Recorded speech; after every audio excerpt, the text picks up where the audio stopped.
welcome back, ladies and gentlemen, as we begin the 1 versus 4 matchup here on the campus of Frostburg State University, and the 1 seed Frostburg State Bobcats and the 4 seed the Glenville State Pioneers. Once again, Colin Kirkwood and Mariah Ack join you here for matchup number 2. I'll tell you, the last time these two teams got together, it was a lot closer than people thought.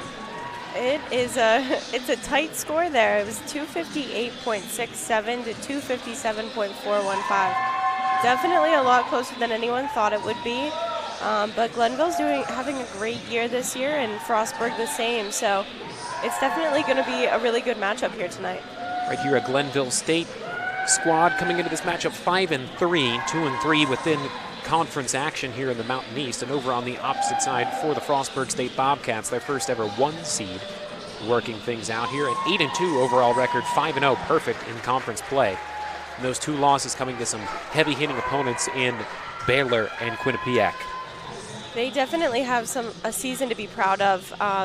They did get to beat Fairmont State for the first time. They're the first ones who have beat Fairmont State in the MEC since the MECs have ever been a thing. So that's very exciting. And a couple of individual awards being assessed here once again.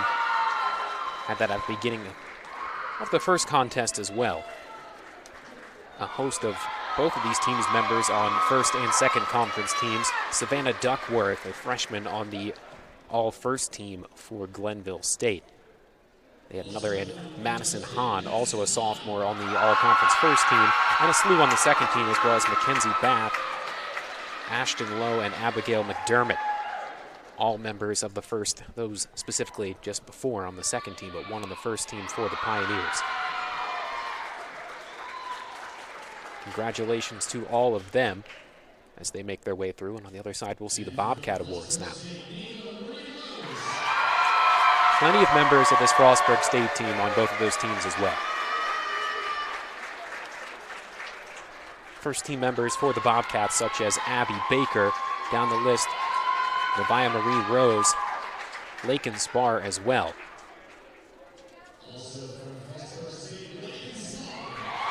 There is Lakin. The trademark cape, that's been a pretty popular thing here throughout this entire season, at least for her.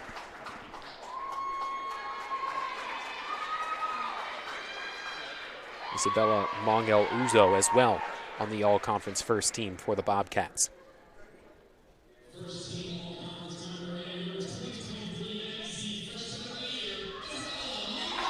Can't forget that as well.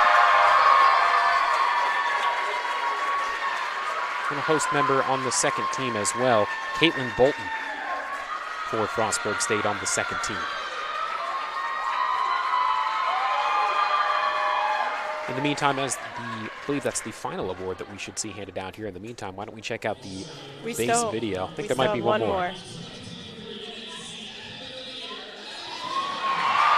Pretty important one there. Can't miss out on that one. That's very true. Very deserving. She won plenty of weekly honors from the NCATA and the MEC.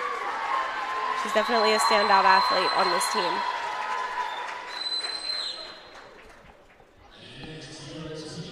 Looks like they'll do a team award as well, I believe.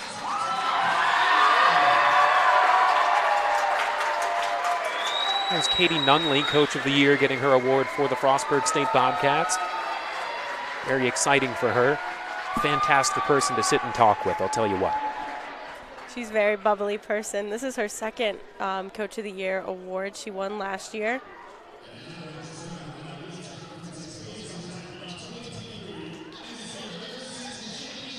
Here's the regular season trophy. This is Frostburg's first win of this trophy. As I said before, it's gone to Fairmont State every other year that MEC Championships has been a thing, so this is very exciting for Frostburg.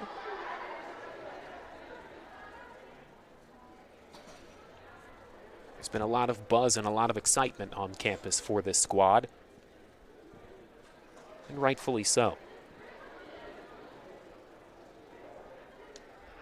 They look to keep reaching even higher as the season continues here, and there's still plenty of chances left for them later on. They are ranked 6th in the NCATA, so we should be seeing them at nationals as well, no matter how this MEC tournament works out for them. They're making their way off the floor here. In the meantime, we get ready for event number 1, the compulsory event between these two. Why don't we take a look at the video we have describing this event 1, the compulsory event.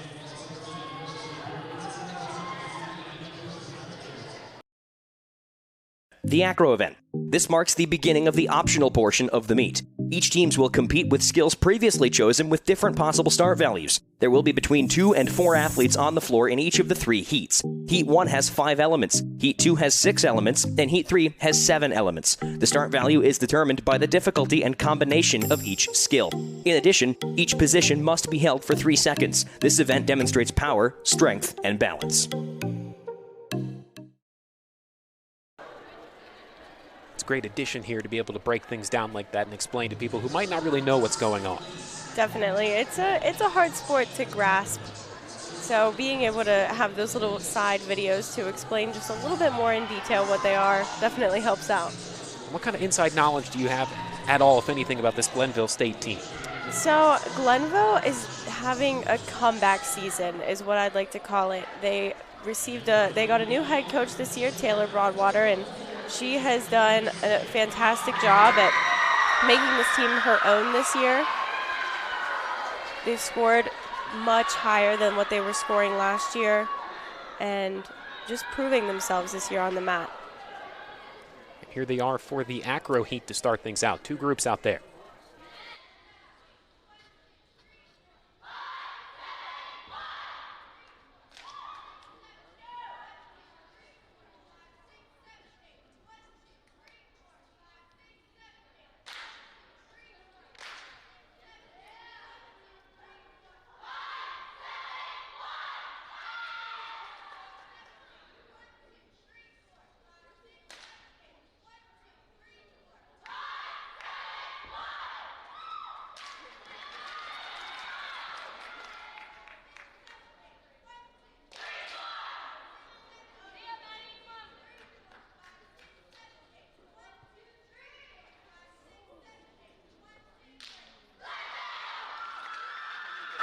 And you could hear the concern a bit throughout the crowd here towards the end. The right side of that formation seemed to struggle a bit.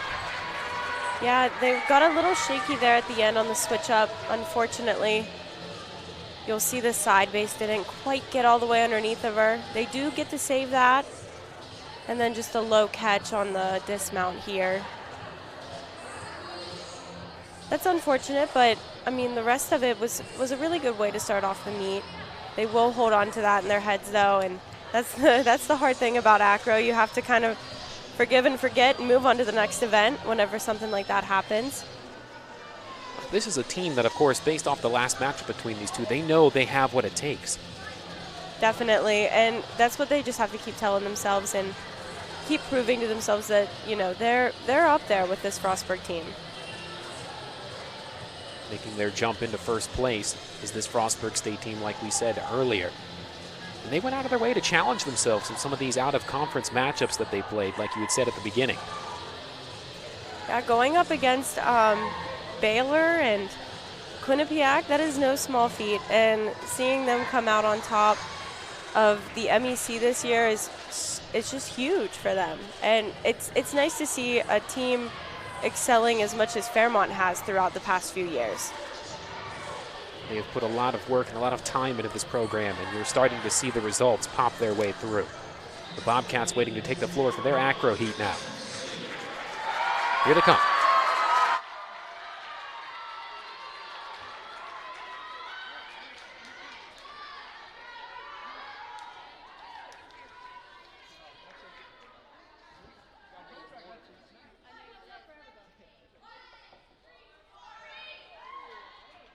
That came through.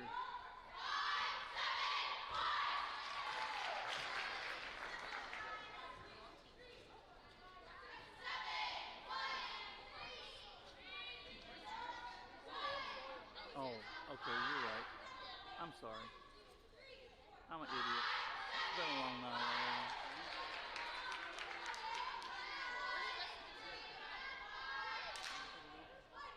You're fired, Robbie.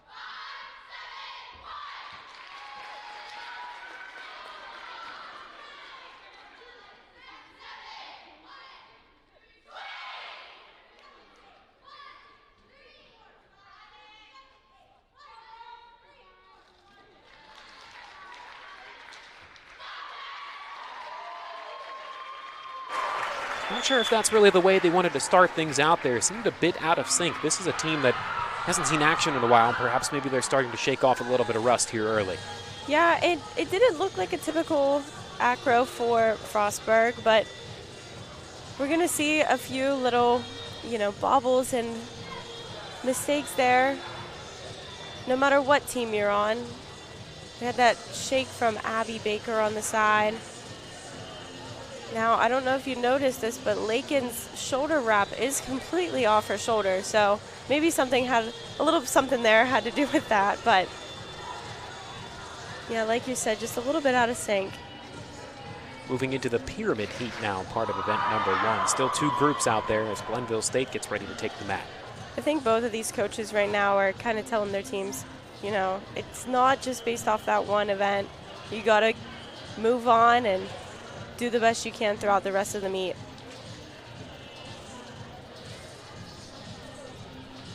These Glenville State Pioneers, like you said, in the midst of a rebirth season, the best way to put it. Last year for them it was 1-5. Didn't really have things going the way that they might have hoped to go, and then coming out here, like you said, with a new head coach, changing the game and making their way here in the 4 spot. And you can tell, look at that, they're excited. They're having a great time being here. Absolutely. They look like a brand new team this year, and it's nice to see Glenville back in action as they were before.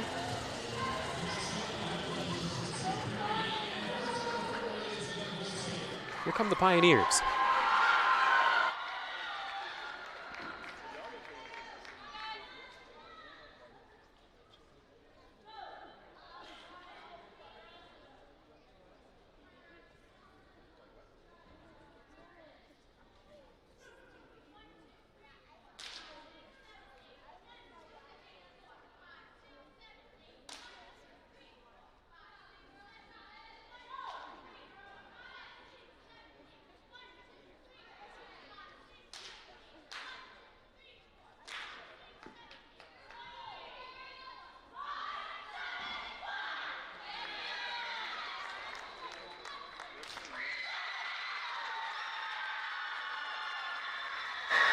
I think that's going to help them build a bit of confidence here moving forward.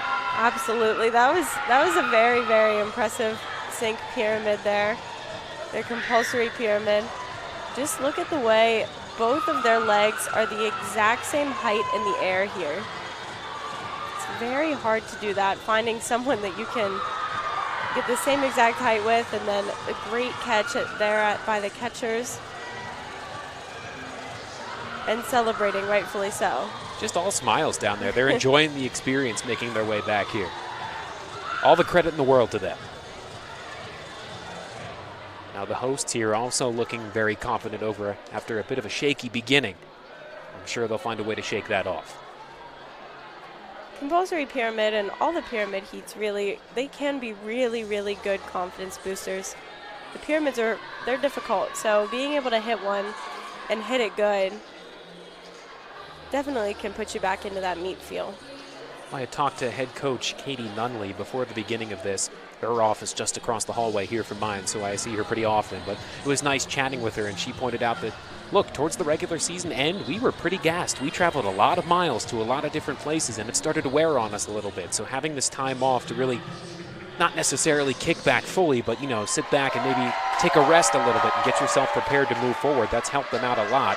I think you're going to see that pay dividends the later on that this matchup goes. Absolutely, and before this MEC weekend, you have to get some rest in, because it's a lot. If you're a top-seeded team, you're competing essentially 3 times this weekend, so getting all that rest in is definitely important.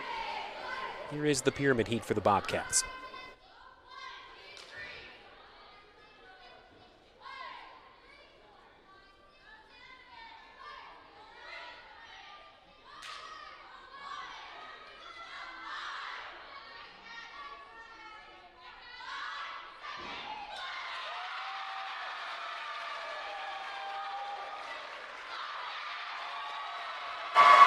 Now that overhead drop might feel a bit scary for those members that are tops for the Bobcats and going head over heels like that on the drop down, I could imagine. That's very, very true. And they do have to get a release in there, so they're being pushed up into the air before they do get flipped. And again, looking at that synchronicity of the legs and then of the pop-off and the catch, it was a clean performance from them. We'll move on forward into the toss heat now. Two groups once again out there for both of these teams, moving right along in event number 1. And all of these events are out of a 10.0, so these are direct comparisons we get to see. They're doing the exact same thing for all 4 of these heats in this compulsory event. So we will get a direct comparison between the two. It kind of sets you up, and it's all the basics of acrobatics and tumbling. So this is what you learn before you go into learning all the hard tricks and flips, even though this stuff's just as hard as any of the other stuff. It's only going to get much harder from here. Bringing the accessories to the floor here, I can see. Yeah, it looks like we have a cape on Glenville's side just as well. There's capes on every side here. Pioneers set up here for the toss heat.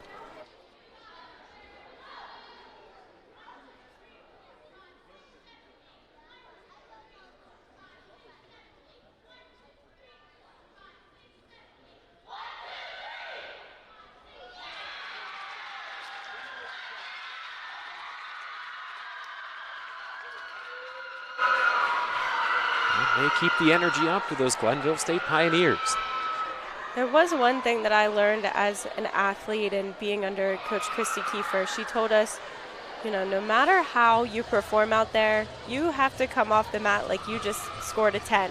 And it was a very, very good toss and a very good catch.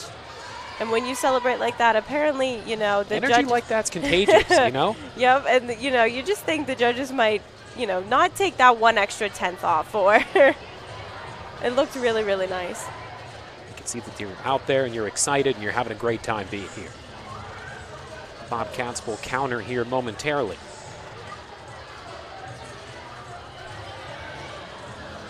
Moving right along in event number 1, this toss heat, and then we'll close things out with the tumbling heat momentarily. And here come the hosts once again.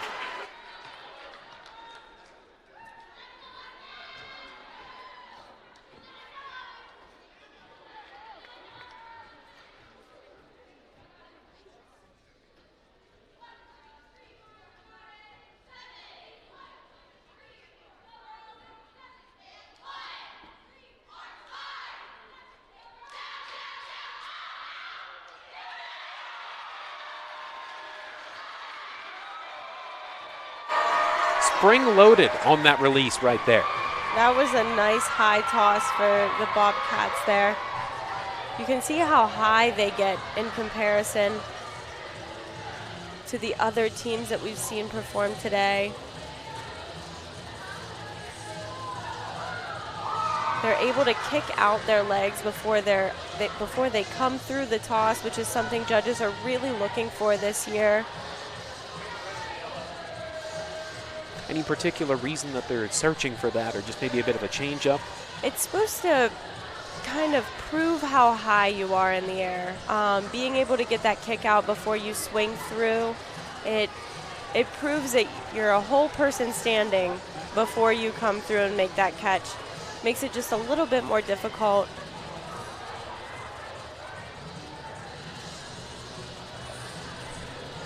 We'll close out here the tumbling heat portion of event number 1. Coming up, 8 student athletes out there standing and running tumbling, all parts of this portion here. And this is a part of the knee where you get the deductions kind of stacked up, because any step or hop or jump from any 8 of these athletes is going to be a deduction. So you're really looking for those stuck landings and nice, good, clean form. Here is Glenville State.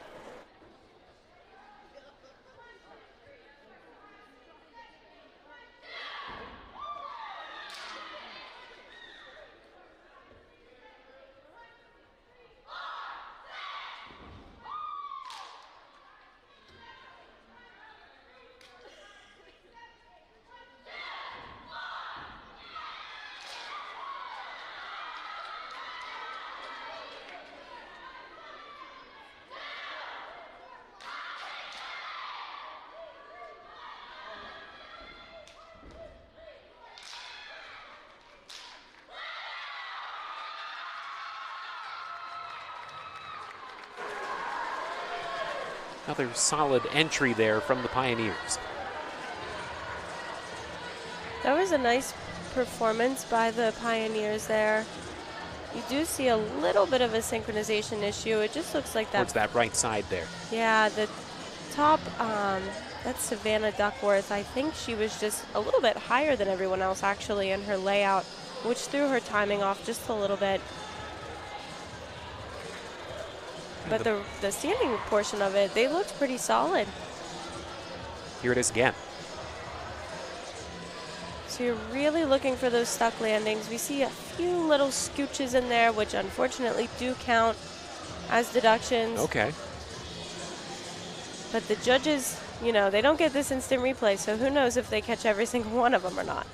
Very fortunate up here to be able to watch that back twice. And the host will close out event 1 coming up here shortly. Rather packed house here on this near side.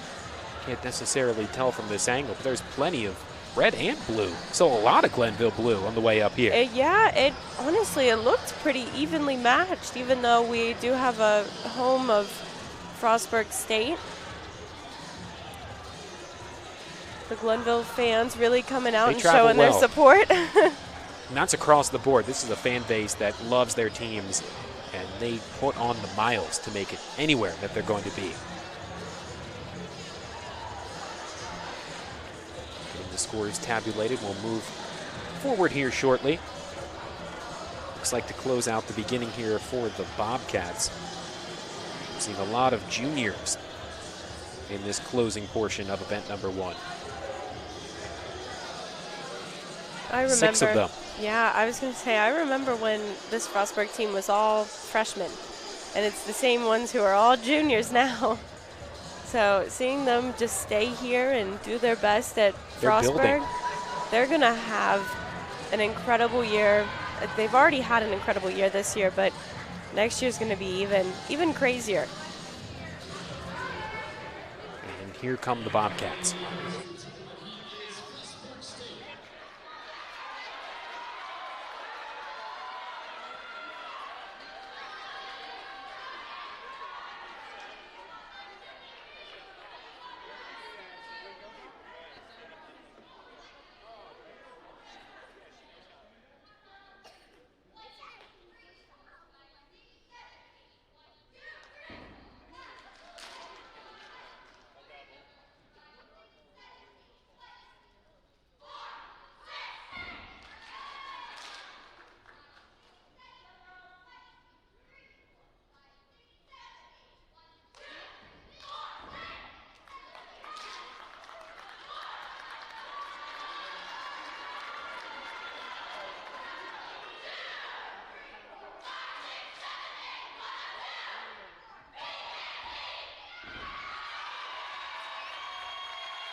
It's a solid addition there to close out event 1.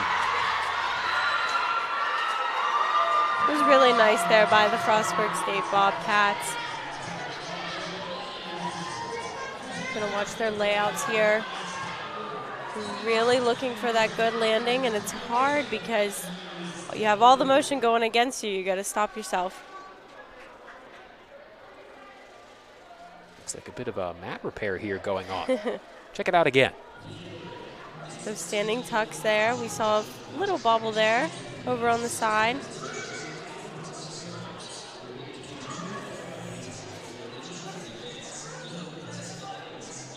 As we move here into event number 2, coming out of this replay, we'll take a look at the Acro event introductory video for those who might have missed it the first time around.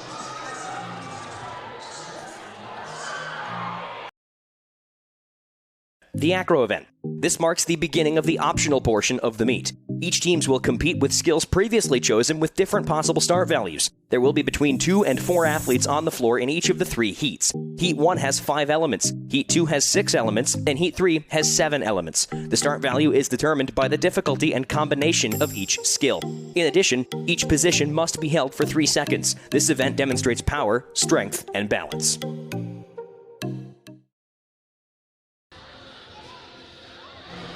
We'll get ready to go here in the 5-element heat. That's a group of up to 4 out there to start things out for the Pioneers. You will have that one extra person out there. They count as the counter, and they actually, if they participate, it is a huge red flag and huge deduction. So typically they're just out there to make sure everyone's in line. Yeah, it's being a counter, you're only allowed to be the counter. You're there to say the numbers, you know? That's about it. You cannot touch or interfere with the acro element at all. It looks like for Glenville State, we're only going to have 3 come out and compete and with that counter.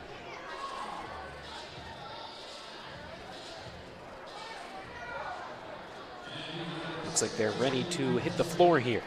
And it looks like Glenville's going to start at a 10.0 for this acro.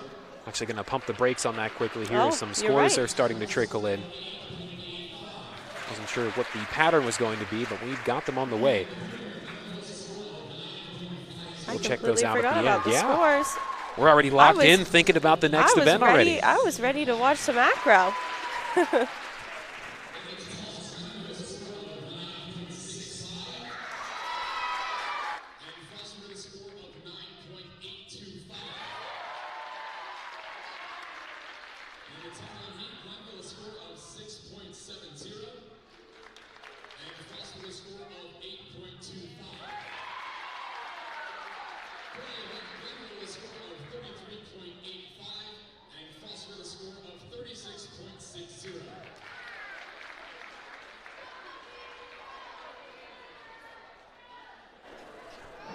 Now we'll get ready to move here into event number 2. Those scores making their way in. We'll be able to take a closer look at those shortly. We have a bigger margin than we might have expected here out of the gates. Yeah, we have about a 3-point lead for Frostburg. They're at a 36.6, and we have Glenville State at a 33.85. You can see the totals here.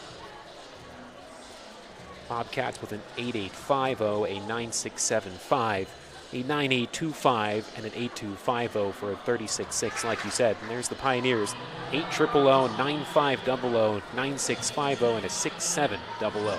33.850 for the Pioneers. Glenville State, they're ready. And here are these 3 athletes that I was talking about with the counter, and they are going to start at a 10.0.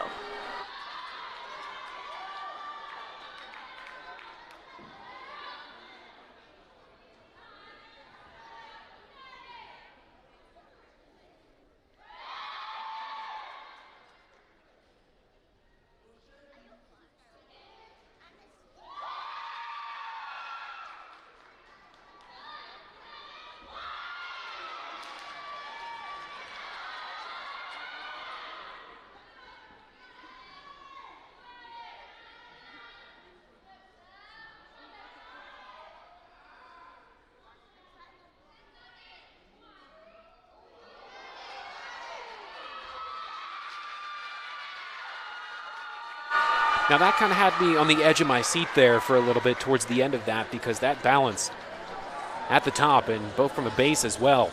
Yeah, those handstands are definitely hard to hit. And being able to save that, she knew it was going over. The base had to push forward a little bit, and she had to kind of help her legs stay on that backside. Is this something that you're going to see a heavy deduction for? So it looks like she didn't necessarily pause for the 3 seconds that they're supposed to.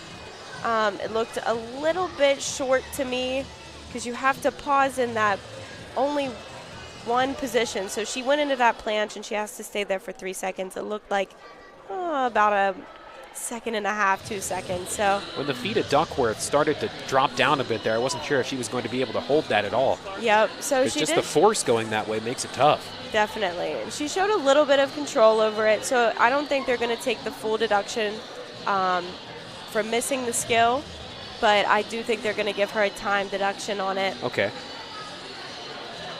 We'll see the Bobcats counter with their own version here momentarily. It's very risky to put handstands out on the mat. Anytime you're doing a handstand, you do have that, we might fall backwards, we might go forwards. So you really have to make sure you have the balance down pat there. These 2 schools battling to see who will take on Fairmont State, the 2 seed in the championship tomorrow at 3 p.m. Individual finals kicking off at 11. tomorrow morning. Looks like Frostburg's going to come out and they're going to perform a 10.0 start value, 5-element acro. Here they are.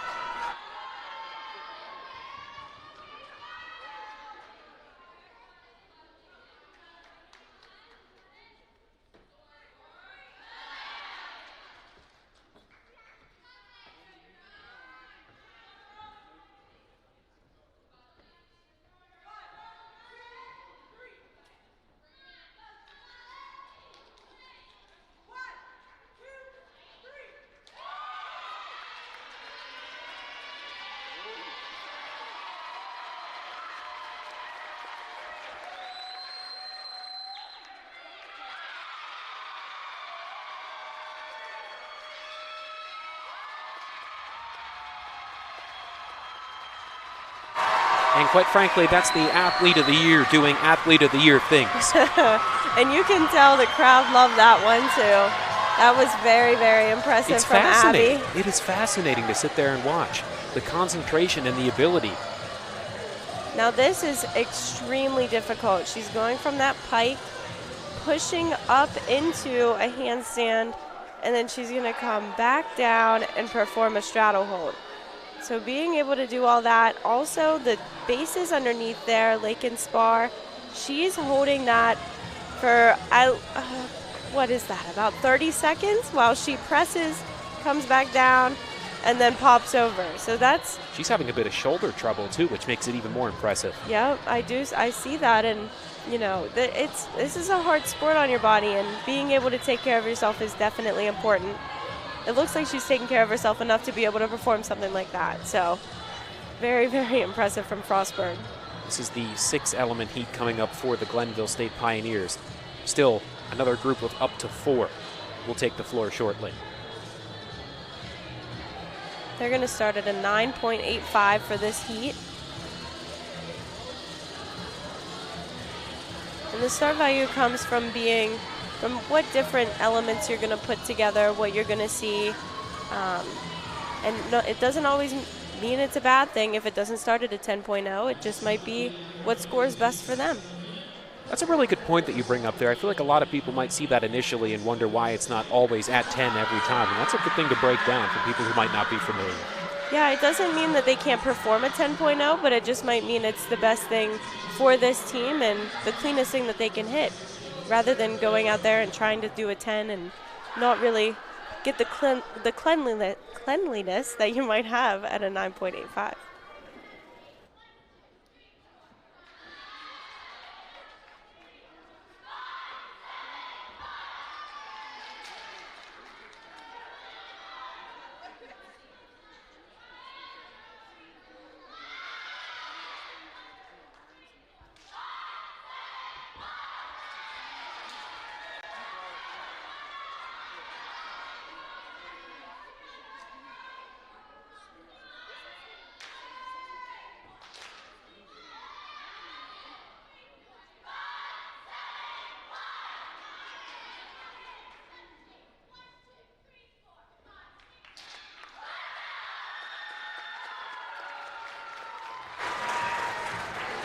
Pioneers off the floor once again. Anything really stick out to you there? There were just a few little steps and bobbles in there, but for the most part it looked really, really clean. I really enjoyed the back-to-back toss-to-hand flips. They did a toss-to-hands full off and then a toss-to-hands layout off. This is their straddle hold here. And they're going to pop over into an inversion. They did switch tops, I noticed. So we had Savannah Duckworth on top for the toss-to-hands layout and toss-to-hands full. And then we had senior number 1 come in, Hannah Cunningham. Waiting on the Bobcats.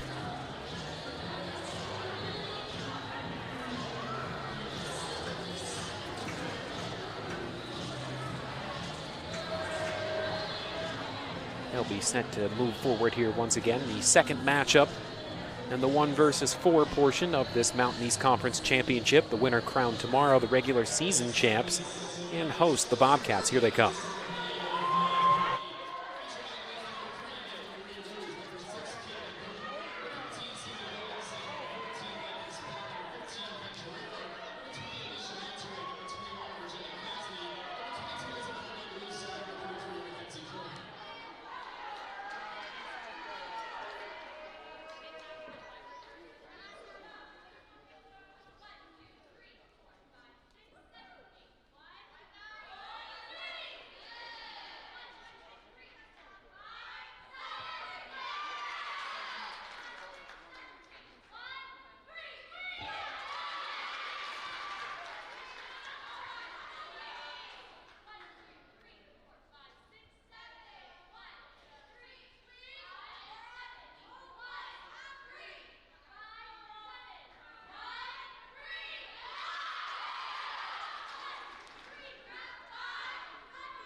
Well, maybe a couple seconds apart there on that final dismount. You think that'll be a big thing moving forward?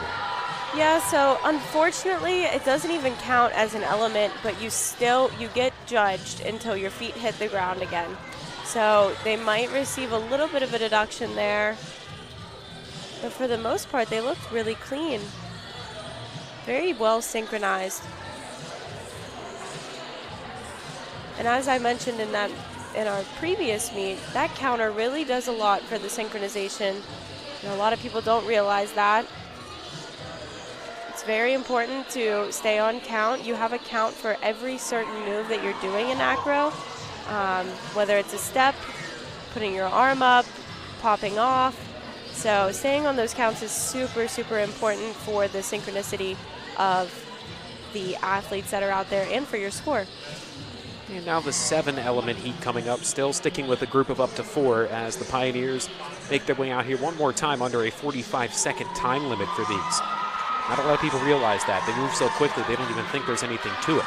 And in the 5-element and the 6-element, it doesn't play a huge factor in, but this 7-element, it's difficult to get 7 elements in 45 seconds.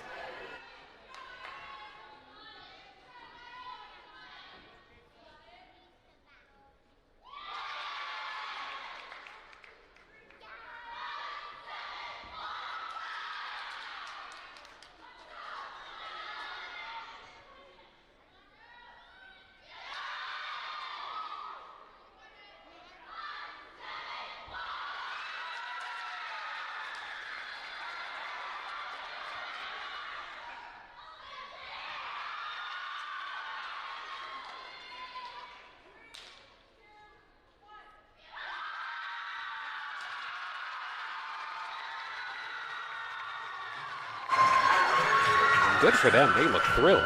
You could see them rushing a little bit to get into that inversion at the end there, but for the most part, it was a great heat for them.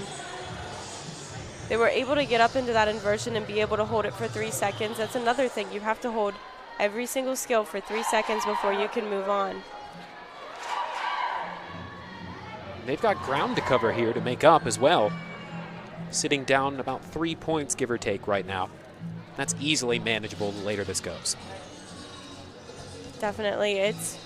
There's a lot of things that come into an acro meet. You can't just base it off of one event. So I think Glenville still has a strong chance, and they're looking really good in acro right now. As the Bobcats will close out event number 2 with their portion of the 7-element coming up. And we'll move right along into the pyramid event. I think we'll see the gap start to close a little bit here with Glenville State putting on a very solid performance. It's definitely a possibility, but I've seen Frostburg's last 2 acros, and depending on what they do here, they've looked pretty solid on that side too. So we might see just a very similar score in acro, and then our scores stay pretty similar to what they are right now.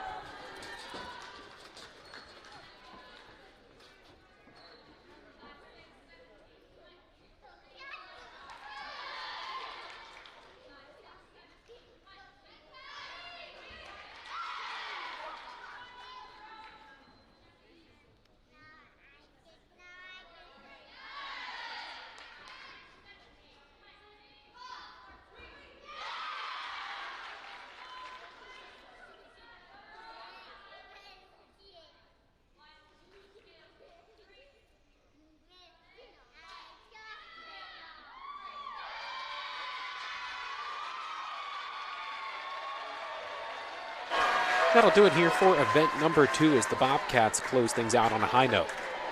That was a great performance for them.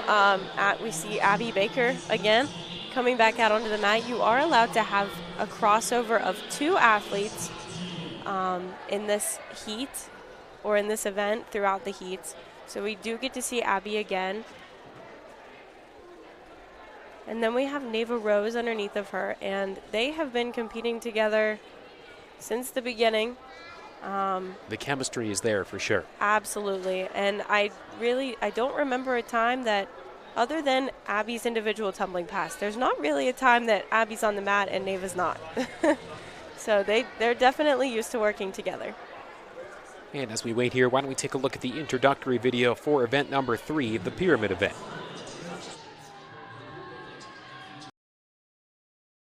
The pyramid event, the final event in the first half. In the pyramid event, athletes will build 3 layers in a structure. The start value of each heat is determined by the difficulty and the combination of the entry, structure, and dismount. The pyramid event has 3 different heats with different requirements for each heat. Heat 1 must have an inversion, Heat 2 must be synchronized, and Heat 3 is an open heat. 2 key things the officials will be looking for are the position of the top and the stability of the structure.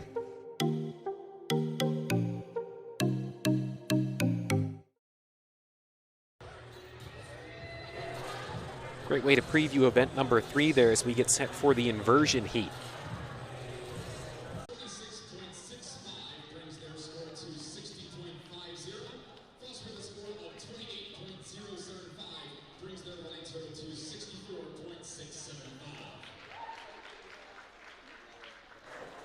That margin's starting to increase a little bit here. I can only imagine what Taylor's saying in this group huddle right now. Definitely trying to hype them up, get them ready for the next event. You got to brush it off. You have to brush it off going into every single event. And 4 points is really not that huge of a difference here in acro. So there's anything could happen. Here come the Pioneers to start out the inversion heat in event 3.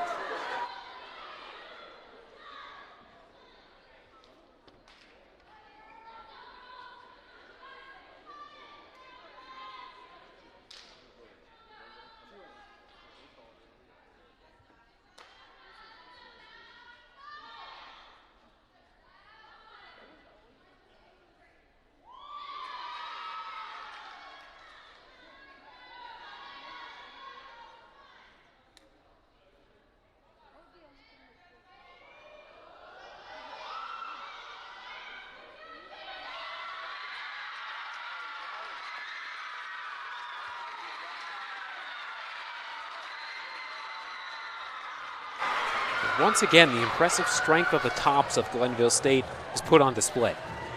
That is the same one that we saw too in Element 5, try to hold that handstand. And she's doing a great job trying to save them. You can see it there, just able to hold the concentration just long enough and stay locked in. It does take some deductions there from the shakiness between her and the mid, but she's not going to get deducted for holding that long enough, so that's definitely a good thing. The Bobcats will answer here shortly. And we'll move into the synchronized heat. Frostburg definitely showing off why they're in first place right now in seeding, why they were the regular season champions. With their 4-point lead over number 4 right now. You see it in the top right, 64-675 to 65-00.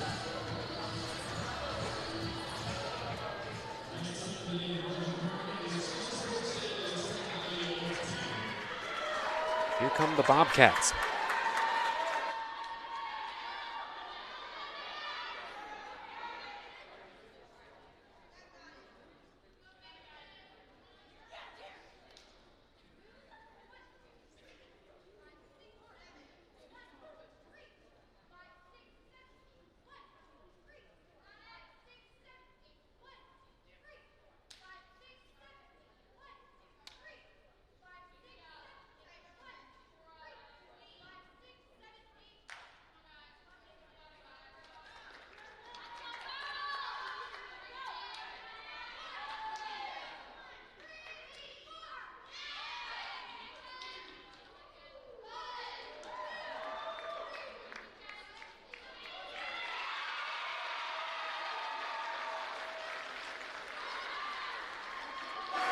Might have had some trouble on that final dismount there I saw towards the middle of that formation.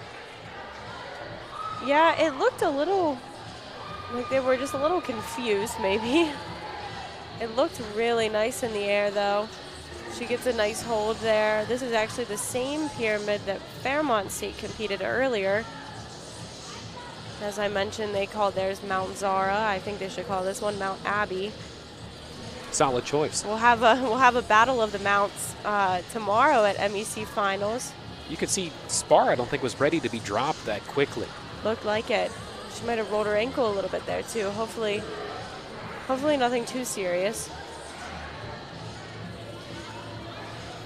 We'll see how that plays out later on throughout this, as Glenville State waits to make their way back out there. Still staying under this 45-second time limit. Now with pyramids, it's not as hard to stay under that 45 seconds, but it really does come into play with the acros. I think for pyramids, it's mostly if you fall and you want to try again, just to see if you can get that other attempt in there. Right. We'll see the Pioneers step out here shortly. I have to give them as many props as I can, as they have been on with the dance so far here. If that's going to be any indication of the dance we see at the end of this, give them the points already. That is true. They look like they're trying to stay as hyped as they can. It is a little late here, getting into the 9 o'clock hour, so they're probably not used to competing this late ever. So definitely props to them for being able to push through this. Here we go with the synchronized heat beginning now.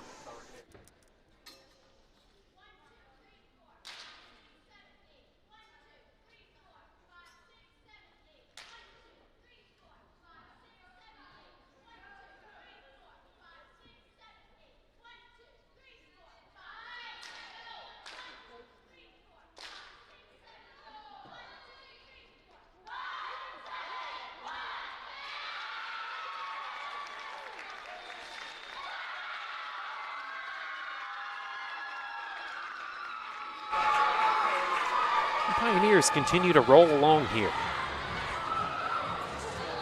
That was a great synchronization from the Pioneers on that dismount, the 360 dismount they had. They also do a 360 up, which is where they're getting that start value from. For this heat, they're starting with a 9.7. Nice clean dismount.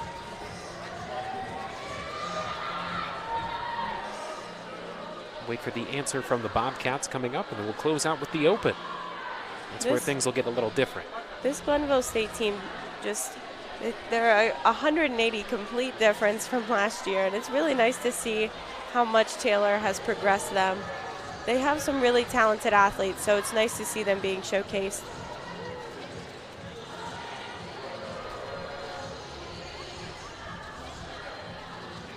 We apologize for any of the technical difficulties going on right now. Having some connectivity issues that we're working through. Waiting on the Bobcats. And we'll be halfway through already.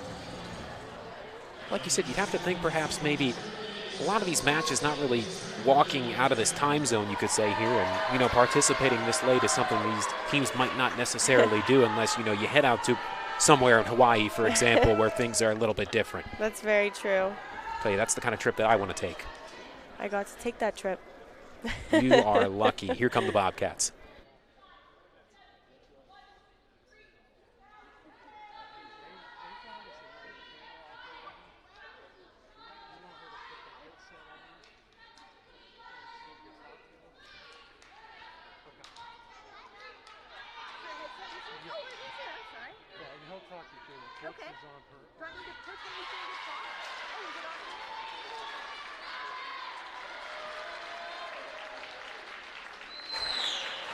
Another entry from the Bobcats has come and gone.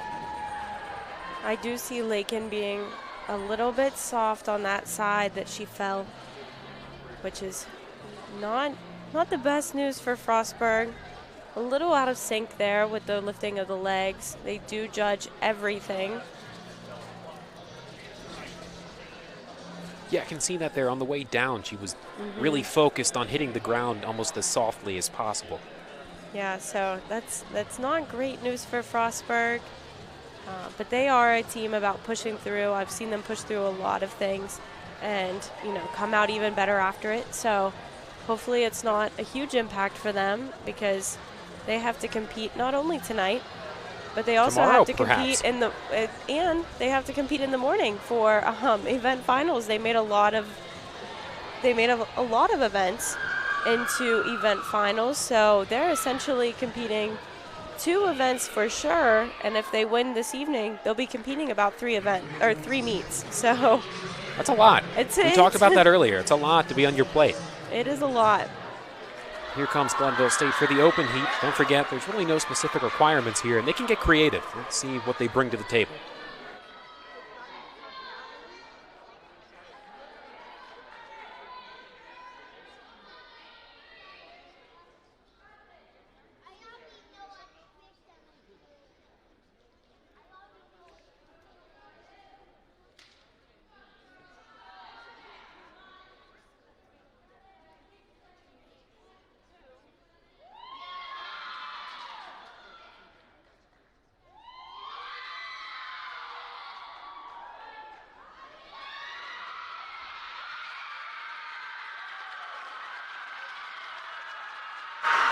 Boy, that got the crowd jumping here.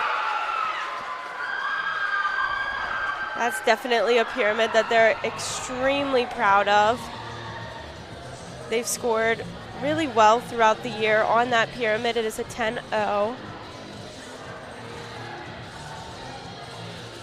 And what about it makes it so flawless and so special, if you can point it out?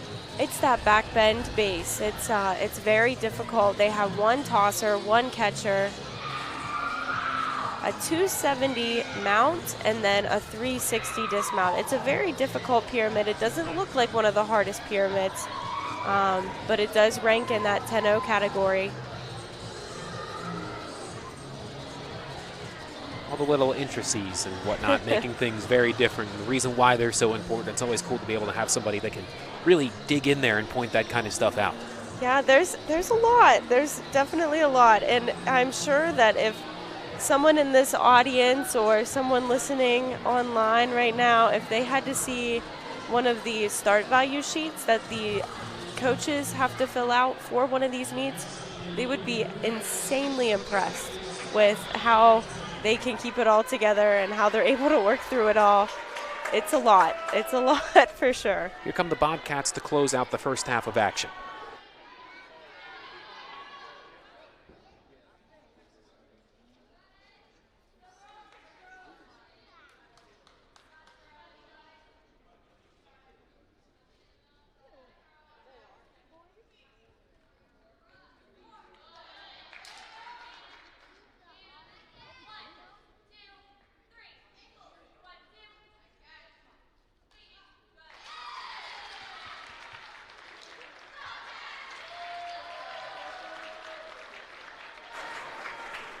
That'll do it here for the first half.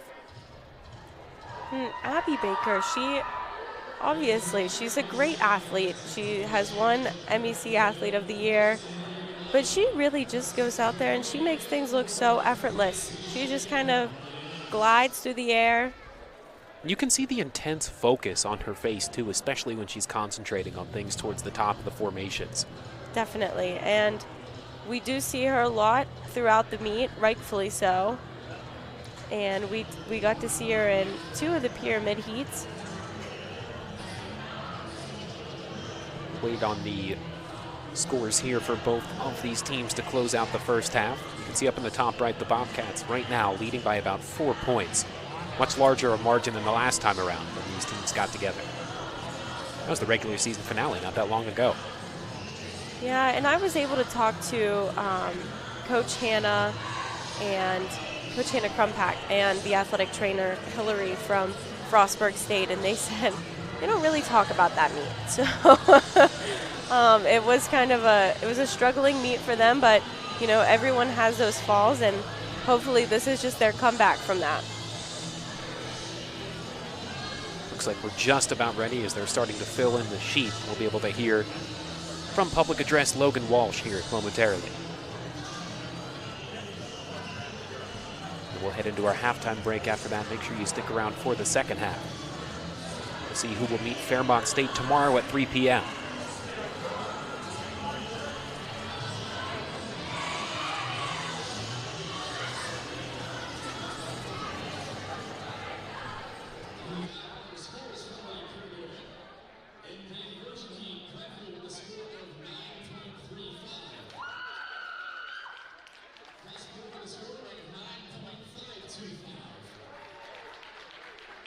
In the synchronized heat, Glenville with a score of 9.10.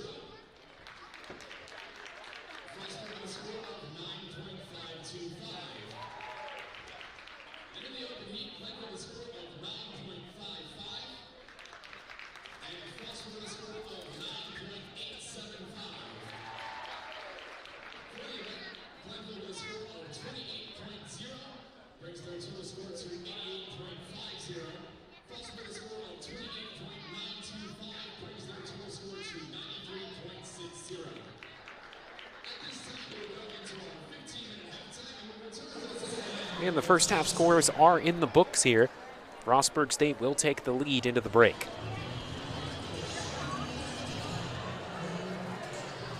It's still a great meet. We're only about 5 points of a difference here. And this is the number 1 and the number 4 seed. So, you know, seeing how close they can come in, being spread out so far in the seeding. That's just a plain and simple talent indicator there. Absolutely. And I mean, both of these teams have incredible talent on them. The Bobcats will take the lead into the break here, 93-600 to 88-500. We'll be back after the halftime break here, so make sure you stick around and come back to join us for the second half of action. You're watching the Mountain East Conference Acrobatics and Tumbling Championships right here on MEC TV.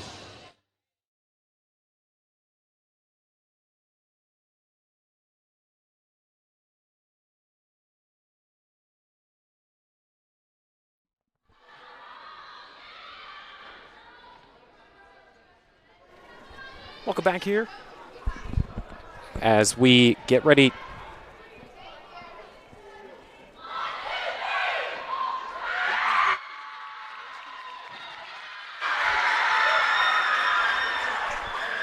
Welcome back here as we get ready to start out the second half of this one as Glenville State is off and running. Event 4, this is the toss heat, the 450 salto getting underway that you just saw.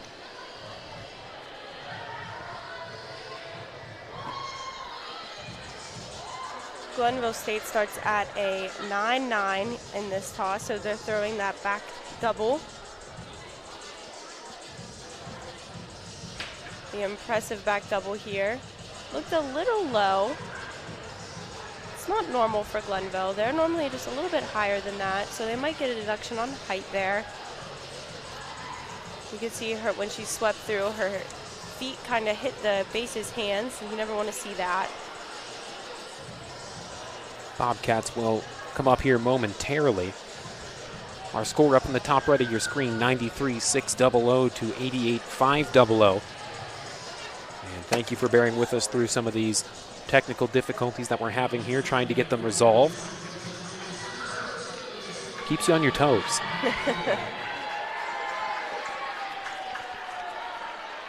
We'll check out the Bobcats here.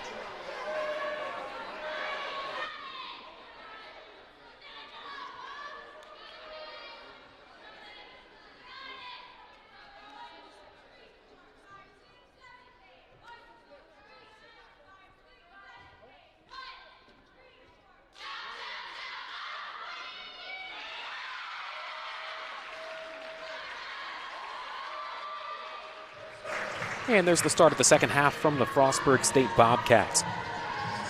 You can see the height difference they have there. They did just do a full, so they've kind of flip-flopped their back double and their fulls.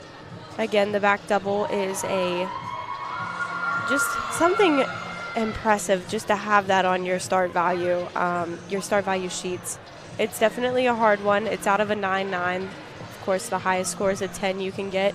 If you would add a kick to the back double, that's how you'd score that 10. Okay.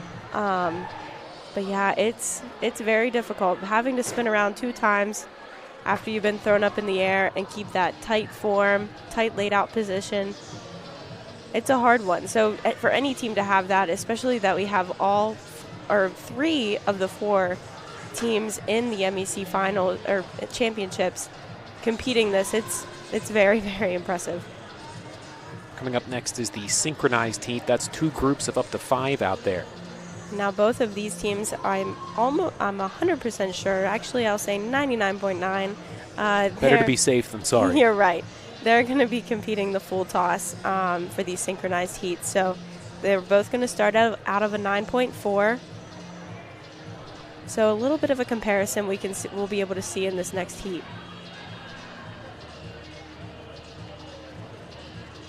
Will be the Pioneers taking the floor here shortly.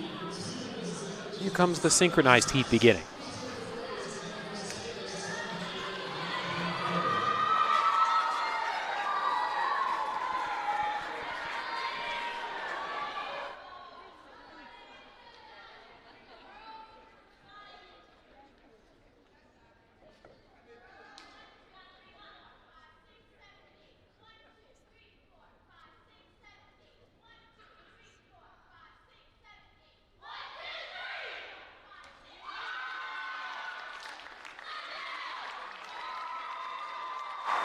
Now, if you paid a little bit more attention here, you probably might have heard a lot more contact on the way down from that. It's not something that you normally expect to hear. Perhaps maybe came down a bit too rugged. It did look like the catch was just a little bit too low. They didn't get those tosses up as high as what I normally see from Glenville. So they might have just come through a little bit low. You probably did hear the feet hit the base's hands as they came through. So that might be the reason why you're hearing a little bit more from those catches. Guess I'm getting a little too nitpicky here with that. That happens. Whenever you're watching a sport that you have to judge, you do tend to get a little nitpicky. Bobcats will answer here shortly. Moving right through event number 4, and we'll move into the open heat following the Bobcats performance coming up.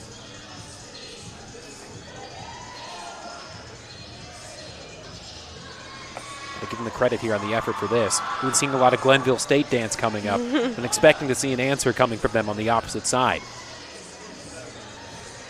I think we're seeing it. They all want that ring. That's that's what they're talking about.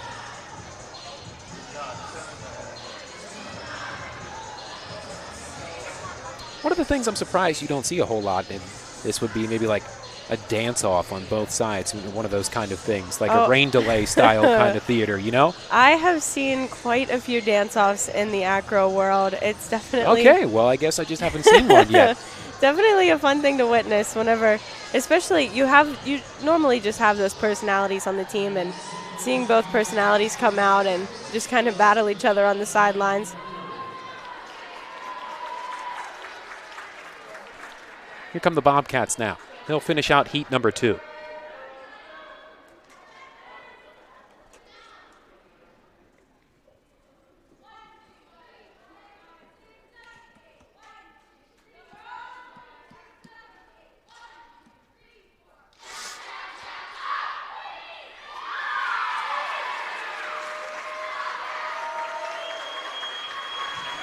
Here's the Bobcats closing out heat number 2. Anything standing out in particular to you? They look very clean. That was a really, really clean toss from both groups. Both tops getting extremely high in the air. And very, very synchronized. Those catches are nice and tight and high. You really want to see those high catches. Now Glenville State will step up here shortly. They'll begin their closeout of event number 4. This is the open heat coming up here. Really don't see a whole lot of different things in the toss heat. Arabians are a little bit of the only thing that you're going to see that's different. We don't really have any Arabians in the MEC right now competing. Now explain a little bit more in depth on that. So with the Arabians, you're going to see them kind of twist in the air in the beginning, and they kind of go into a front flip kind of thing. Okay. Glenville did compete one a few years ago that I remember, but that's really the only differences other than the back full and back double, just kind of adding the twist. That's the biggest difference that you're going to see in this toss. Here come the Pioneers.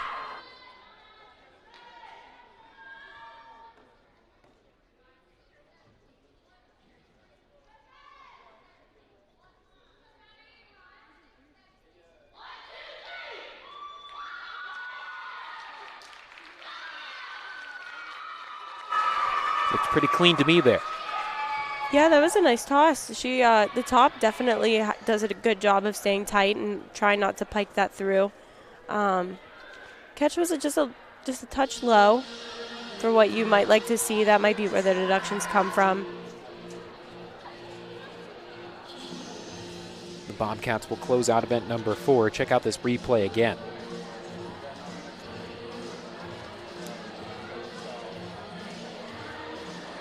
You can kind of see how her bottom kind of sinks through there. You really want to see it up, and you want to see her laid in a laid out position when she gets caught, not so much a pike position. After this, we'll move into event number 5, which is where we'll get a little bit more individual.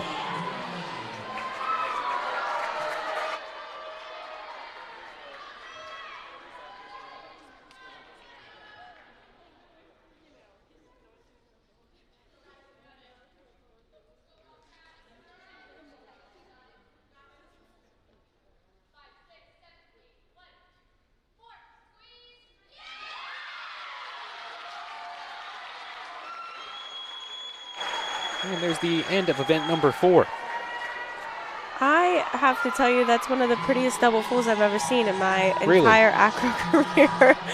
Yeah. And I've seen Frostburg do that a few times, but that was beautiful. What about it stands out? She went extremely high, so I don't think she's going to get any kind of deduction on the height there. And then the form is amazing. She's as tight as a board, spins the 2 times, and then stays completely laid out in that catch. Very, very clean. Can't seem to do it much better than that, I'll tell you. But in the meantime here, while the scores are tabulated, let's check out the intro video to event number 5, the tumbling event.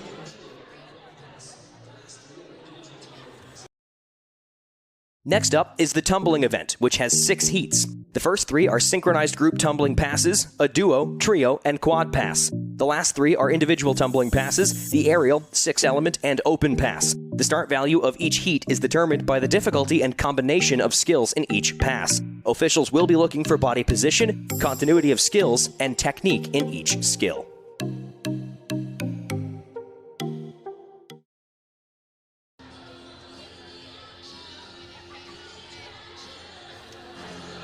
Waiting on the scores here for the end of event number 4. Will the Bobcats lead increase? That's the real question. Or will Glenville State start to really catch up a bit? Honestly, that toss, I mean, they had similar, exactly the same toss start values, so it should be pretty close.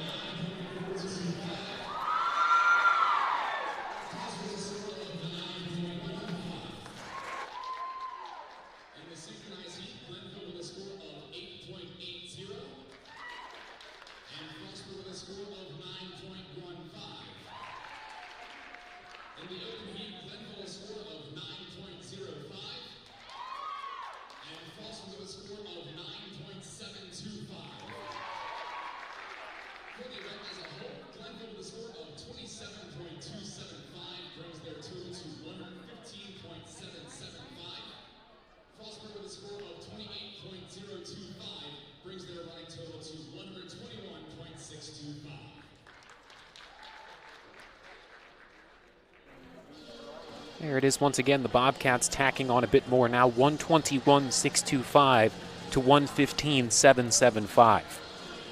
And only a point difference there. A lot of people have had trouble this season keeping up with the Bobcats after tosses, and I think Glenville held their own, and they did a pretty good job.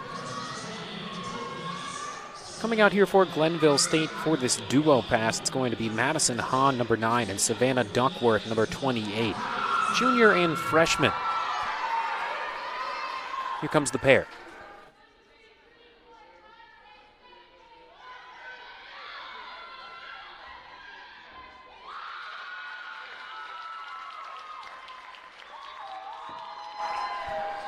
Straight on through on that.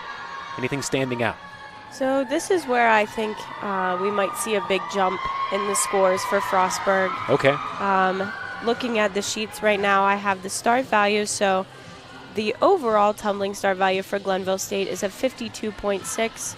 with Frostburg's being a 56.9. So they're starting almost 4 points ahead of them here. So you're going to see some harder skills being thrown by Frostburg. That 1.5, though, definitely something good to look at. It does start at a 9.1. The Bobcats duo will be Abby Baker, number 8, and Sydney Green, number 17, a pair of juniors. And they're going to be starting at a 9.8. So already 7 points higher than the possible score of what Glenville could score. Here they are.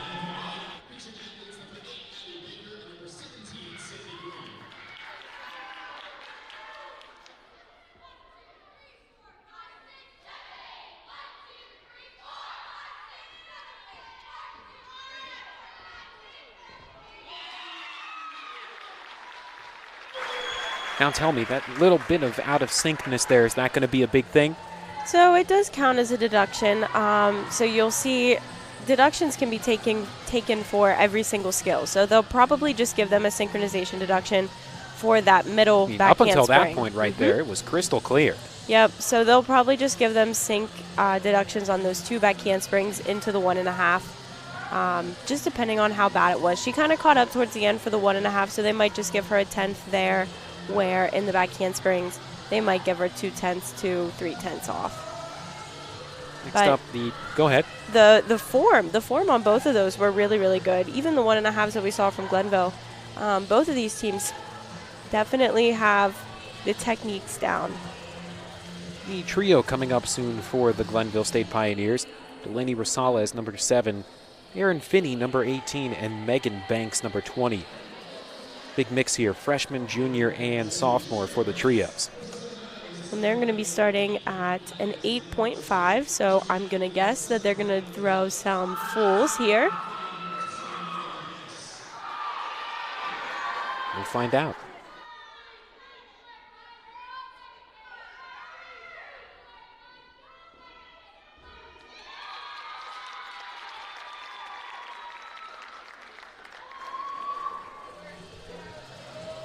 What stands out about that? Well, when you look at the start values, you can kind of, for me, I look at them a lot. So you can kind of tell what they're going to pull out. So they did pull out those fulls. You can see how close they are. There's not any kind of deduction on how close you are to the other athlete, as long as you're not tumbling over top of them. It does help out some teams with the synchronization, being able to see that person's hands right beside you, knowing that you're at the same part of the pass. It looks like the Bobcats will get ready to go here for their trio. Looks like it'll be Callie Miller, number 10, number 29, Eleanor Ongren, and number 32, Marion Pastore.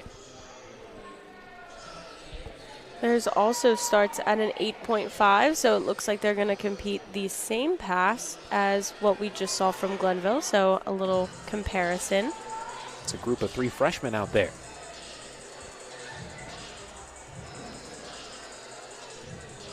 About as laid back as you can get right there. Yeah, they don't look nervous about this at all. A full is pretty basic in the world of acrobatics and tumbling. So hopefully it's not a super hard skill for any of them and they can go out and nail it. Looks like they're just about ready.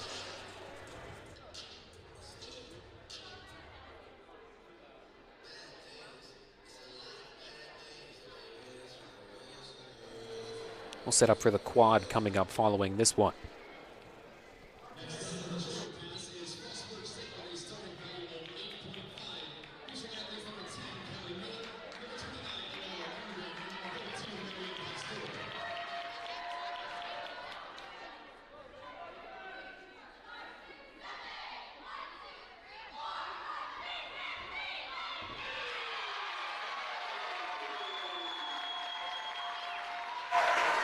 I'll get the home crowd fired up. Yeah, they definitely were in sync there. Nice form. And very high. That's the biggest difference Yeah, that it I'm looked very, seeing. the best way to put it, I guess, bouncy coming through there.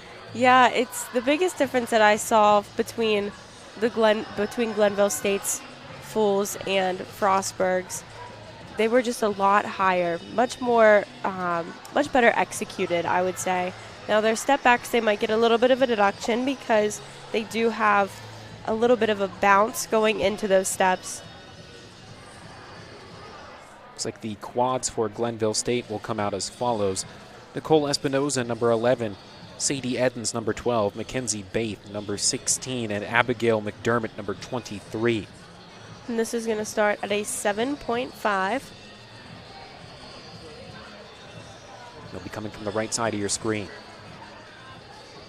This is where we're going to see one of our big differences in start values. So they're going to start at the 7.5, and Frostburg comes out next, and they're going to be starting at a 9.1. So almost a 2-point difference there.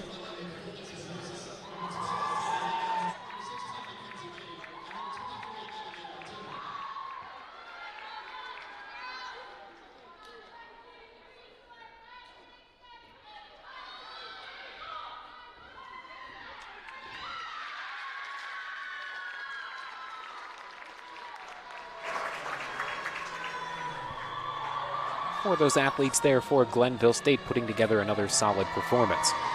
Now, I'm not sure if you noticed, but you can see that these athletes don't step out of this tumbling pass. Unless you're competing a full or a 1.5, you have to have a twisting element to be able to step out of your pass. So if you're competing a standing tuck or round off back handspring back tuck, round off back handspring layout, you have to stick it perfectly.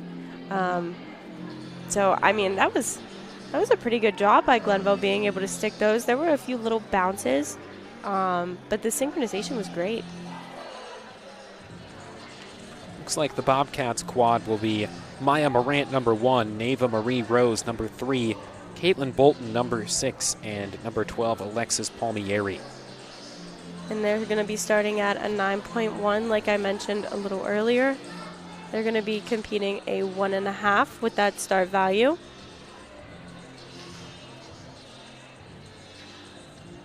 Now the 1.5 does have a blind landing to it, so it's a little bit difficult to stick these or even have the controlled step out of it. You really want to see them land and then step, so that's what the judges are going to be looking for here.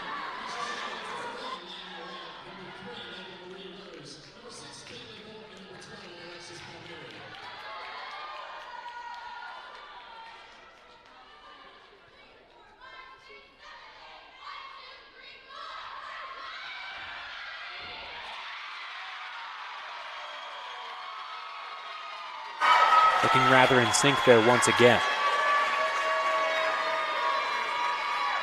Anything perhaps maybe that stands out that might get deducted on this? So you do see how they all step out, and it isn't going to be considered a controlled step, I don't think, from any of the 4 athletes. Okay. Unfortunately. You hate to see it. You hate to see the deductions, but it's unfortunately the sport. But yeah, they all looked a little bit too powerful coming out of those. And I mean, it's hard with 1.5s to kind of land those and step out. All your momentum is going forward and wants you to go forward. So trying to slow that down is very, very difficult. It's rare to come by a perfectly controlled, stepped out 1.5. We get ready for the aerial portion now. It's going to be Megan Banquez, number 20, a sophomore from Bowmanstown, Pennsylvania. Palmerton Area High School. She'll be the one stepping to the floor for the Pioneers. She's going to start at an 8.85 with this tumbling pass. She'll be coming from the top right portion of your screen here.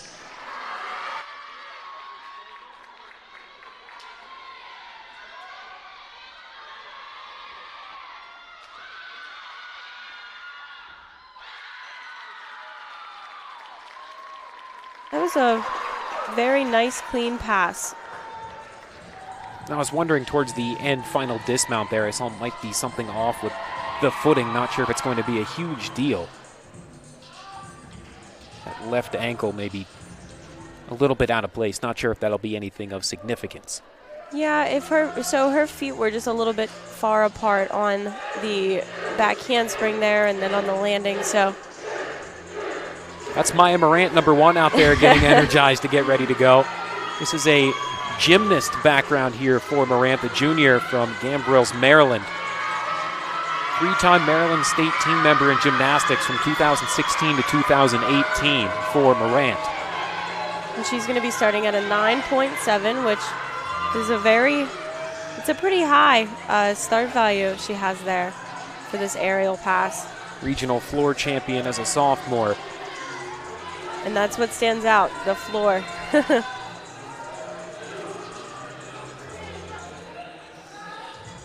And she has been stellar this season in this event. It's been a pleasure to watch a couple of times. In for a treat here. Let's check it out.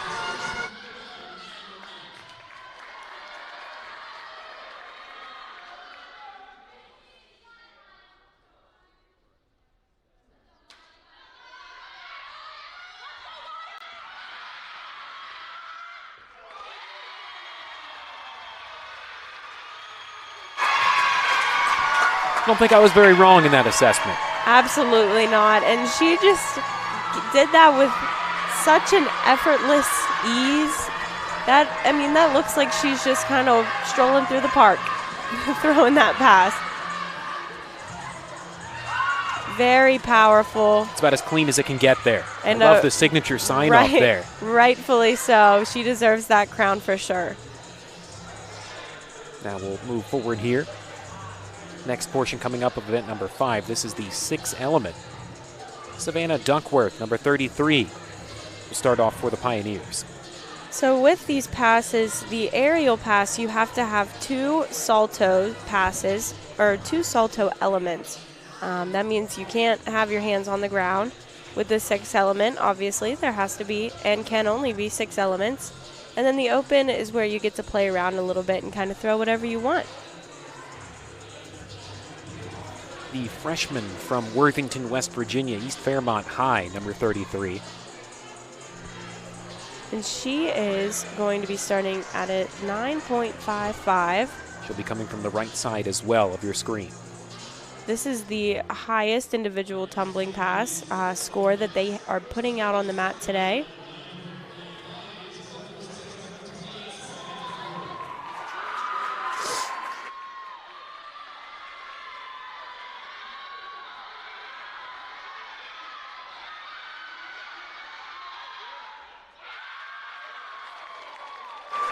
Might have struggled a bit on the dismount there, but she came out of the gates firing, and you could tell.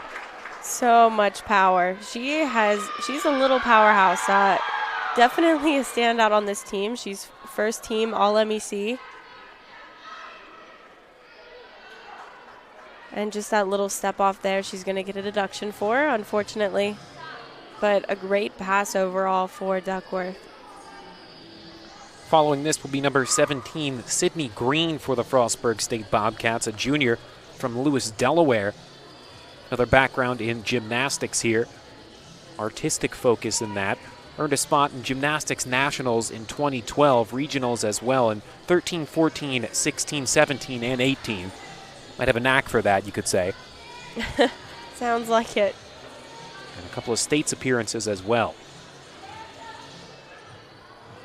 Her start value is going to be a 9.8. So again, another very difficult pass coming from Frostburg's side.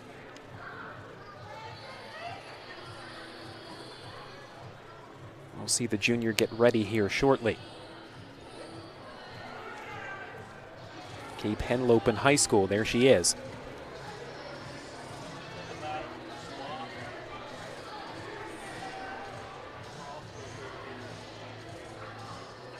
And she is just about ready. Teammates ready to support, and here we go.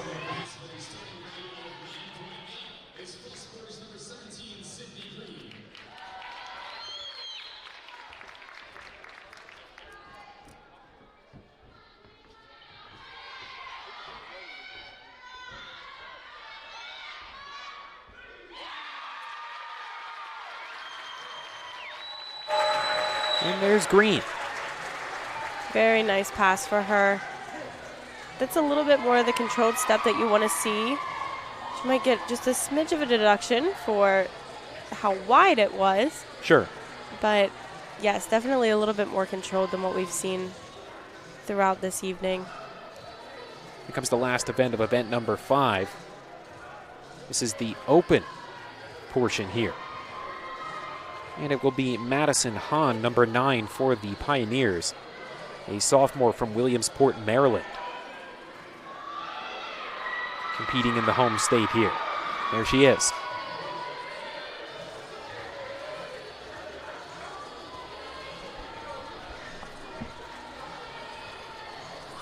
We'll see what she can bring to the floor here to close out for the Glenville State Pioneers.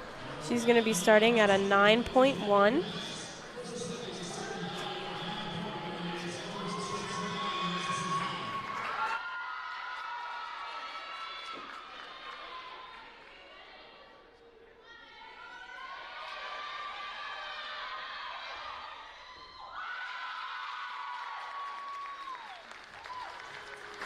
Thoughts on that?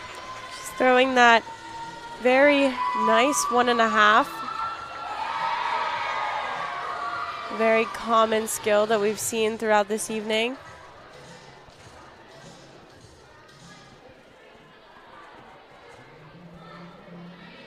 And finally, coming up here for the Frostburg State Bobcats, it is Abby Baker.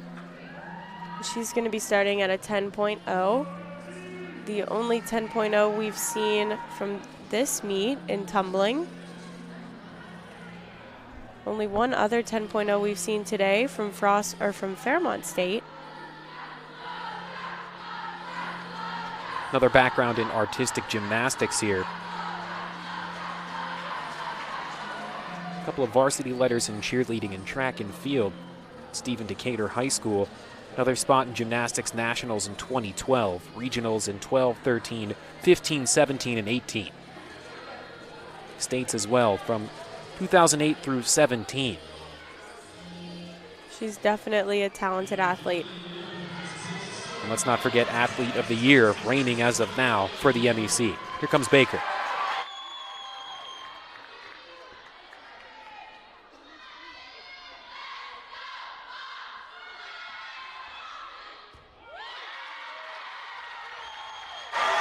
Great finish there from Baker. Very, very nice. And you really can't, it's hard to take deductions from her. Those whips, her feet are glued together throughout the entire pass. Maybe a little deduction on that step at the end, but you can't ask for anything better than those kind of legs being, they're stuck together. That concludes event number 5. We'll take a quick break, and when we come back, we'll get ready for the team events to close out day 1 here. You're watching the MEC Acro and Tumbling Championships on MEC TV.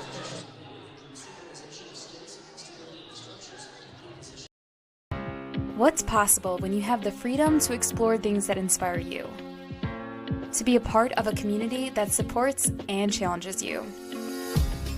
Where can you go to find the space and time to reach your goals?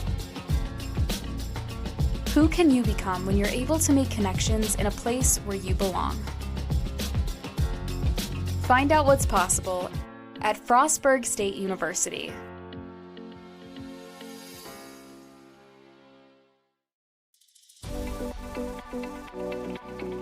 At Glenville State University, you can discover friends to last a lifetime, professors who broaden your perspective, and the skills and education for future success in a small town environment.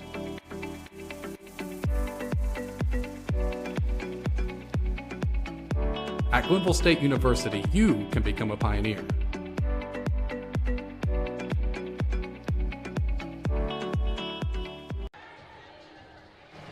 And welcome back here as we get ready for the final team event here. Why don't we take a look at the team event intro video? The final event of today's meet will be the team event. It encompasses everything you have seen in the first 5 events. The team event features up to 24 athletes on the floor at one time, performing skills in acro, toss, pyramid, and tumbling in a routine set to music. Key items for officials to evaluate include synchronization of skills, stability of the structures, body position, and technique of the tumbling. This is a very fast-paced event, so be sure to keep your eyes on the mat at all times.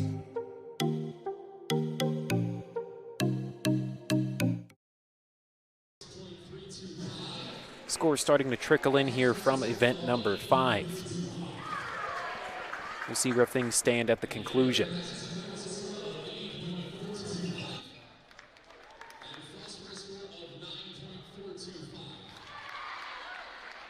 And the 6'11", Glenville a score of 8.975.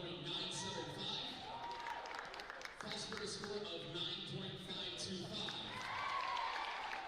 And in the open heat, Glenville a score of 8.65. And Frostburg a score of 9.725. For the event, Glenville a score of 47.85 brings their meet total to 163.625. Frostburg with a score of 54.075 brings their total score to 175.70.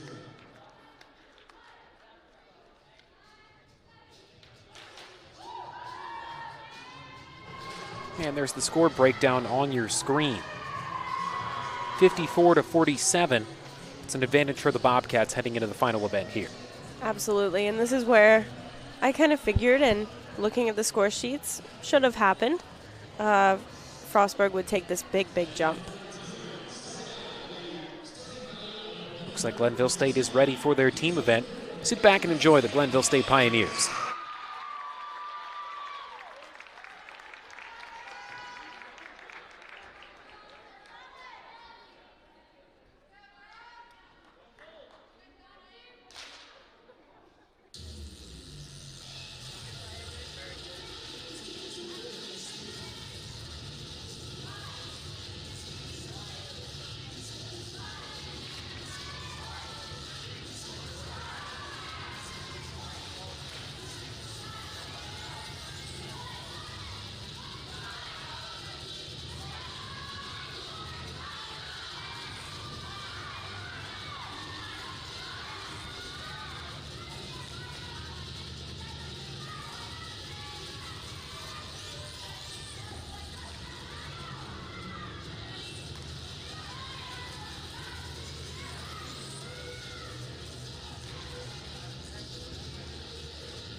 And that'll do it for the Glenville State Pioneers in this one. Anything really standing out to you in particular? I know I might have one thing over here, but what about you? So The big deduction I saw was just in that very beginning thing that they did, the inversion. She almost came down. She was able to hold it up. But overall, it was a pretty clean routine. They stayed together in timings, but they are going to start a little bit lower. They started a 100.92. We're going to see Frostburg start at 102.27. So okay, a little bit easier of a team event for Glenville, but they look like they hit pretty good things. What did you see? Like you said, towards the beginning there, maybe a little bit of balance issues, but other than that, that was the thing that really stood out to me in general. Yeah, and something very impressive, you can see it actually here on the left side. You're going to see her just a little bit of a bobble there, actually a big bit of a bobble, and then somehow pulls it back up and is able to finish that off. Able to make that save, that's big. Yes, that was very impressive.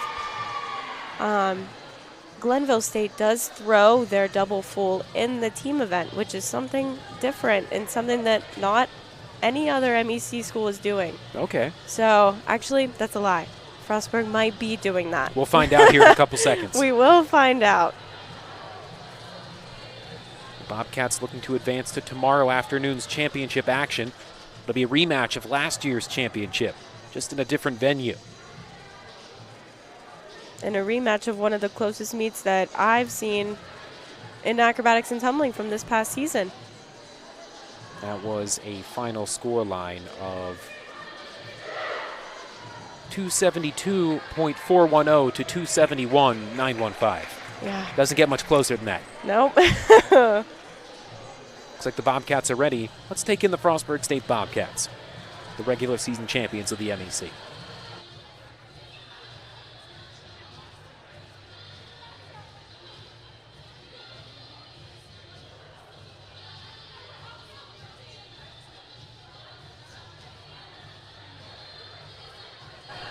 Looks like they're actually going to wait a couple more seconds here, but of course tomorrow the individual championships getting started at 11 a.m. So make sure you come back and join us for that, and then the championship again at 3 p.m. Another busy day tomorrow. And an even earlier day for us tomorrow. The train rolls on, and Sunday we've got lacrosse on the docket. Plenty of action. Now I think they're ready to roll here. So here are the regular season champion Frostburg State Bobcats.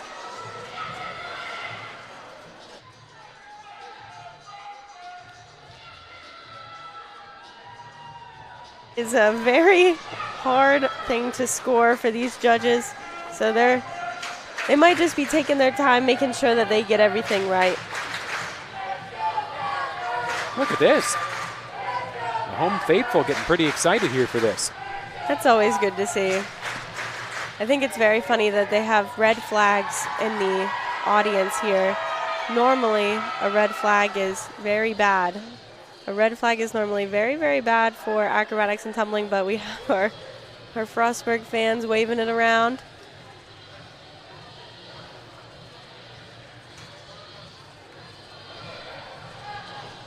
They're starting to make it their own thing here. I'm surprised we don't see any signs that say 10.0. That's what they have in gymnastics. Definitely something that I feel is coming to the world of acro very soon. And that's one of the cool things about this, is that it's constantly evolving and changing. Absolutely. This sport is never ending. It's so different from when I competed in it just 5 years ago now.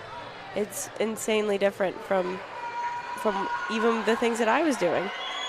Not going to get faked out this time. I think we're finally ready for them to step to the floor here. Music slowed down. And Frostburg is going to start this team event at a 102.27. One of these times, eventually I'll be right at some point here. Every time these songs change, I think we're finally ready to step into it. The song change is definitely a big disappointment. I thought that was going to be it, for sure. But, we knew this was a close matchup between these two the first time they got together at the end of the regular season. Are you really seeing anything that perhaps is changing up from the last meet here, and just what you thought would change the perspective of how this was going to finish? It just looks like Frostburg really came out here with a lot of confidence and with they were ready to prove something, and I think they're ready to prove something this weekend, and hopefully we're going to see them prove it right here, right now. Now finally, we've been waiting. Here it is, the team event for the Frostburg State Bobcats.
And that'll do it for the regular season champs as they close out night one. However, a couple of potentially glaring issues present in that team routine. That was a really good performance, and I feel that they should have their head up just a little bit higher than what they're walking off like. Maybe a small, minor thing here and there that just something you would like to try to clean up and get ready for tomorrow. Absolutely. And not let it grow. Just a few bobbles here in acro. You can see just a little bit of swaying in that. And then we did have the fall in tumbling. Right. On the 1.5. That was the main thing on my mind. Yeah, but really, overall, it was a really good routine. I don't think it's something. I'm sure that they're just used to perfection at this point. And yeah, and there it is. Right just, there. I think the heels didn't hit the right way on the way down. Yep. And I think that they're just used to perfection and being much better than that, which is why they might be a little upset with that performance. But I thought, it was great. Tough landing for Marie Rose, number 3 for the Bobcats. Like you said, a couple of potentially small-ish glaring things there, a couple bobbles. Like you said, that land really the main thing that came to mind. But other than that, can't see much wrong with this. No, just a few, like you said, just a few things. I almost saw Abby fall there, Abby Baker. It was a little short of a landing for her. She's normally not someone to do that, so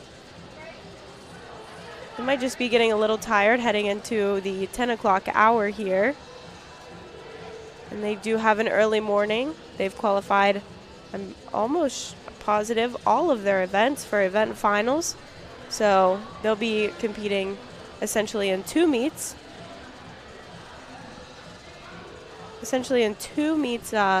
Tomorrow, competing in all the individual event finals, which is definitely something you should tune into if you've never seen it before.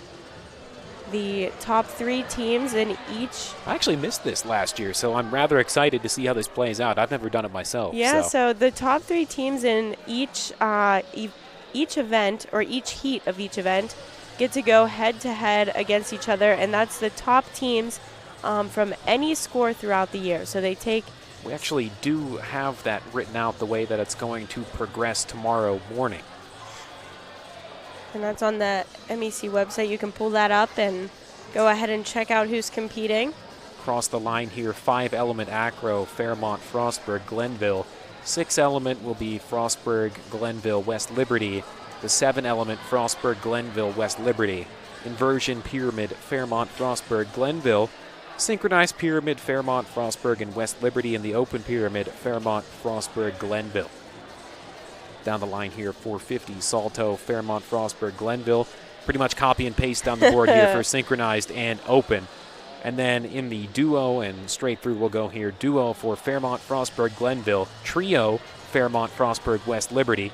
That's going to be the same for the quad and the aerial. In the 6-element, Fairmont, Frostburg, West Liberty. And in the open, Fairmont, Frostburg, West Liberty once again. 15 qualifiers for Frostburg State, 13 for the Fighting Falcons of Fairmont State, 9 for the Glenville State Pioneers, and 8 for the West Liberty Hilltoppers.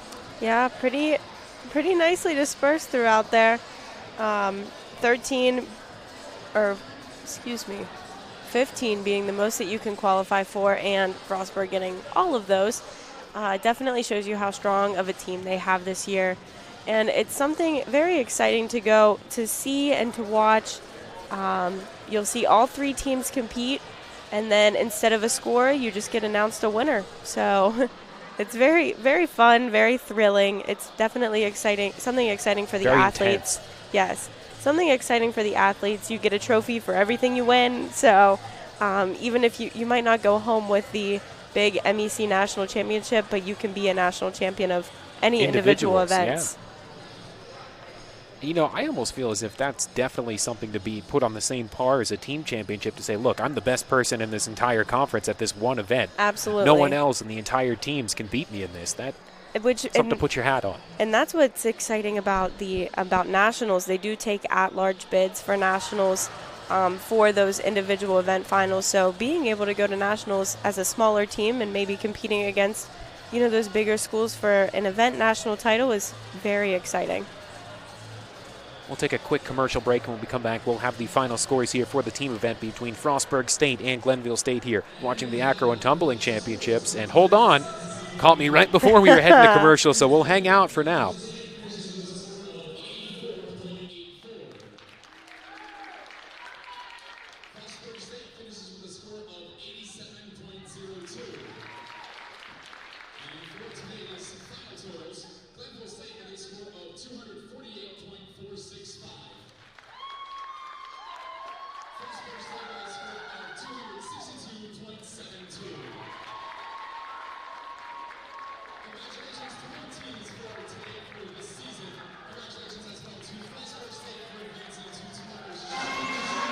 It looks like Frostburg State will advance to the championship meet tomorrow at 3 p.m. They pick up the win here, 262-720 to 248-465. It was definitely a good meet against the two. I did love seeing Glenville back out here competing under the coaching of Coach Taylor, and then obviously what Coach Nunley has done at Frostburg over the past few years is definitely showing right now. And they'll look to finally finish things off tomorrow, as they tried to last season and fell just a bit short. They found a way to beat Fairmont one time. We'll see if they can find a way to do it again. It should be a really exciting event at 3 p.m. tomorrow. Definitely something you don't want to miss. We'll take a final score breakdown here shortly, just to see across the board how everyone finished and the way that it compared. The number 1 seed in the host institution getting the win that they were looking for.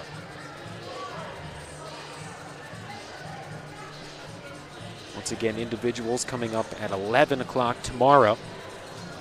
And this team meet will be 3 p.m. between Frostburg State and Fairmont State, round 2. And it's going to be one heck of a round 2. Definitely something I'm excited for. So we have Fairmont, who scored a 261.910, and Frostburg, who scored a 262.70 or 72. So we're definitely close there. I think it's going to be just as close as it was the first time. Absolutely. And, coming up and seeing the comparison between the two, when you compete against each other, it does change things just a little bit.